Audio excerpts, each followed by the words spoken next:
Good morning ninth class. आज का जो नेक्स्ट टॉपिक आता है वो आता है infectious and non infectious causes. कि इन्फेक्टियस और नॉन इन्फेक्टियस कॉजेज़ कौन कौन से हैं, मतलब जो इन्फेक्शन है उसके कारण क्या क्या हो सकते हैं। देखो, as we have seen it is important to keep public health and community health factors in mind.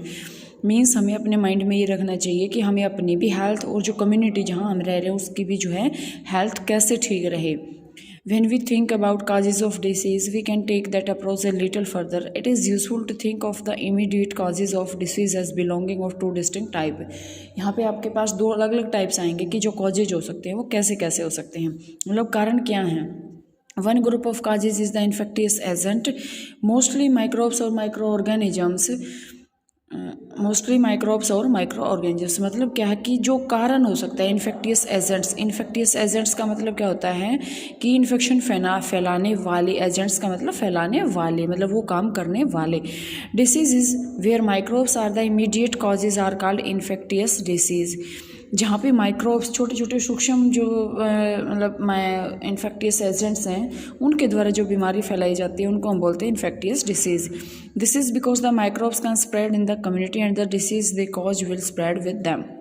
Microbes क्या हो सकते हैं, जो पूरी कम्युनिटी है उसके अंदर फैल सकते हैं और वो जो है एक दूसरे के साथ मतलब बात करने से या फिर टच करने से वो जो है फैल सकते हैं। ठीक है, ड्रॉपलेट्स जो आजकल आपको पता है कोरोना जो चला हुआ है वो बेस्ट एग्जांपल है। On the other hand, there are also diseases that are not caused by infectious agents. दूसरी तरफ देखो, इन्फेक्टियस एजेंट्स क्या हैं, इन्फेक्टियस डिसीज कौन से हैं जो इन्फेक्टियस एजेंट्स के द्वारा फैलते हैं। बट दूसरी तरफ क्या होते हैं, ऐसे भी डिसीज होते हैं that are not caused by infectious agents, जो इन्फेक्टियस एजेंट्स के द्वारा नहीं फैलाए जाते। Their causes vary but they are not external causes like microbes that can be spread in the community. क्या है ये जो है मतलब उसके वेरी का मतलब डिफर कर सकते हैं, बट ये एक्सटर्नल काज नहीं है जैसे माइक्रोब्स के तरह। Instead they are mostly internal non infectious cause. ये हमारी बॉडी के अंदर प्रेजेंट होते हैं इंटरनली, तो उसको हम बोलते हैं non infectious causes. For example some cancers are caused by genetic abnormalities. जैसे आप देखते हैं कई बार अगर हमारी पीढ़ी में किसी को कैंसर है तो फिर हमें भी कैंसर होने के चांसेस हो जाते हैं, तो वो हमारे इंटरनल है, जेनेटिक एबनॉर्मेलिटीज़ है।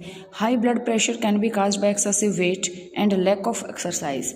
ज़्यादा ओवरवेट हो जाए या फिर कोई भी बंदा एक्सरसाइज वगैरह ना करे तो उसको बीपी की प्रॉब्लम रह सकती है, high BP. You can think of many other disease where the immediate causes will not be infectious. हम यहाँ पे बहुत सारे फैक्टर्स देखेंगे जहाँ पे इन्फेक्टियस जो डिसीज़ हैं वो काजेज नहीं हैं। The ways in which disease spread and the ways in which they can be treated and prevented at the community level would be different for different disease. अलग अलग डिसीज़ के अलग अलग प्रकार की जो है स्प्रेड मीन्स ऑफ स्प्रेड जो है वो होते हैं। This would depend a lot on whether the immediate causes are infectious और नॉन इन्फेक्टियस। वो डिसीज़ किसके ऊपर डिपेंड करता है कि वो जो है डिसीज इन्फेक्टियस से है या फिर नॉन इन्फेक्टियस है, मतलब अपने अंदर ही फैल रहा है या फिर बाहर से कहीं से वो फैल रहा है। तो सबसे पहले आपके पास आता है अगला जो इसमें है इन्फेक्टियस डिसीज़। इन्फेक्टियस डिसीज़ के बारे में पढ़ते हैं। इन्फेक्टियस एजेंट्स के द्वारा जो फैलता है मैंने अभी भी बताया है, infectious agents. We have seen that the entire diversity seen in the living world can be classified into a few groups. Entire diversity जो है वो एक ग्रुप्स के अंदर हमने डिवाइड कर दी। This classification is based on common characteristics between different organisms. ये क्या है कि कॉमन जो है कैरेक्टरिस्टिक्स मिल जाती हैं ऑर्गेनिज्म के अंदर। Organism that can cause disease are found in a wide range of such categories of classification.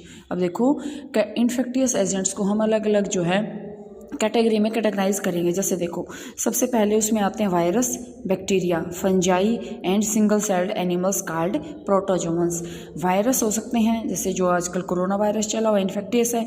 Bacteria हो सकते हैं, फंजाई हो सकती है या फिर कोई भी सिंगल सेल एनिमल्स हो सकता है या फिर प्रोटोजोअन्स हो सकते हैं। Some disease are also caused by multi cellular organisms such as worms of different kind. सुना है ना, पेट में कीड़े वगैरह हो जाते हैं, ठीक है, तो वो मल्टी सेलुलर ऑर्गेनिज्म भी ये वाले जो है रोग या फिर डिसीज जो है फैला सकते हैं। जैसे देखो, अब इसमें देखो ये आपके पास दे रखे हैं, ये है सार्स वायरस, ठीक है, और ये क्या करता है, इन्फेक्टेड सेल के सरफेस के ऊपर पाया जाता है ये, ठीक है। और ये क्या करता है, मतलब एक जर्नल है यूएस वगैरह का जो है, ठीक है, हमारे यहाँ का नहीं है। ये देखो स्टेफाइलोकोकाई, ये बैक्टीरिया है, और ये जो है मतलब एक रोग, ये भी बैक्टीरिया का ही एक कारण है, मतलब एक रोग का ही कारण है, बैक्टीरिया है। अब ये देखो ट्रिपेनोसोमा, ट्रिपेनोसोमा एक प्रोटोजोन है, सिंगल सेल्ड एनिमल, ठीक है। अब यहाँ से ये वॉर्म्स देखो, लेशमानिया द प्रोटोजोन और दैट काज काला आजार, ये बहुत कॉमन बीमारी होती है, ये जो है ये फैलाते हैं।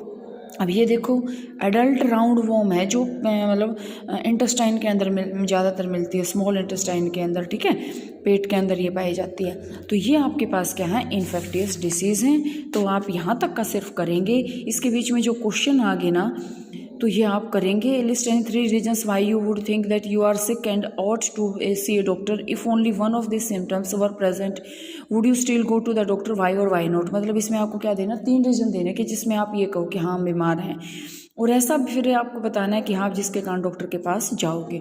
इसके बाद देखो in which of the following cause case do you think the long term effect on your health. देखो if you get jaundice, if you get lice, if you get acne, मुंह पे हमारे फुंसी होगी, शॉर्ट टर्म है, जल्दी ठीक हो जाएगी लाइस। हमें क्या होगी, सिर में जुएँ होगी, वो भी शॉर्ट टर्म है, लेकिन हमें जॉइंटिस हो गया। जॉइंटिस जो है कि लॉन्ग टर्म इफेक्ट होता है। तो ये दोनों क्वेश्चंस करेंगे, यहाँ तक का आप करेंगे, बाकी जो है कल करते हैं।